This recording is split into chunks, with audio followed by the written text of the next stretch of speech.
Turning our attention now to the ASX, here's Matt Burney and Bulls and Bears with the latest public company views and interviews. Welcome to Bulls and Bears, brought to you today by mineral exploration company Conico Ltd, ASX code CNJ. I'm Matt Burney and I'm joined now by the Executive Director of Conico Ltd, Guy LePage. Hi Guy. Hi Matt, and thanks for having me on the program. Okay, now Conico has two major exploration assets in Greenland that boast known occurrences of almost every conceivable mineral, including nickel, copper, platinum, palladium, gold, lead and zinc. However, it is the company's Mount Thirsty cobalt-nickel play near Norseman in WA that came into sharp focus recently after Galileo Mining's platinum group nickel-copper discovery just a good tennis ball throw away from Conico's ground. That discovery caused Galileo's share price to touch 92 cents off a base of 20 cents within a week. Okay, Guy, what exactly did Galileo find recently and how close is it to your 50% owned Mount Thirsty project? Well, Galileo's been exploring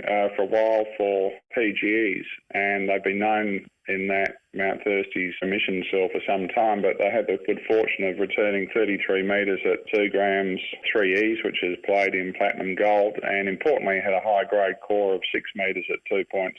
So very encouraging start. Now, how far from your tenement boundary? Only 200 metres to the north, so very close indeed and very exciting for Conico. Is it all about nearology for Conico, or are there some geological signals that the structure from Galileo's ground might run onto yours? Well, we've got pretty strong indications that structure, in fact, strikes onto our ground in a sort of northeast strike, and that's based on the sort of geology, what we know of the geology on our tenement, and also the magnetics that have been flown there across the both Galileo's property and the Mount Thirsty joint venture. You already have a resource at Mount Thirsty, right? That's correct, yeah. We've outlined an oxide resource a number of years ago that was the subject of a feasibility study. We've got about 27 million tonnes at 0.12 cobalt and 0.52 nickel. How extensively have you already drilled out Mount Thirsty, and what opportunity do you believe still exists to track and trace the structure from Galileo's ground? Well, it is pretty encouraging because most of the drilling that we've done was really focused on the oxide, which is